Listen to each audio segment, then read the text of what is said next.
Uy, video gali ni. Morning. O si Father Giver. Napiyaran nyo na bla kung tapos misa, ang pare naghambal, lakat ka mo, tapos na ang misa, or lakat ka mo sa pagidai, tapos na ang misa. Inagaling nga word, naghalin na sa Latin nga tinaga nga is ite misa est. Nagakahulugan nga lakat ka mo, tapos na ang misa.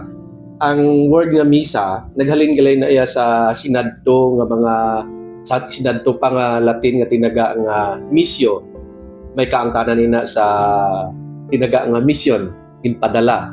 So meaning ang tinaga sang pare nga nagahambal lakat kamo sa pagidai tapos ng misa, nagahambal ina nga lakat kamo kay ginpadala kamo sa misyon. So ang misa wala iya natapos lang sa sulod sa simbahan.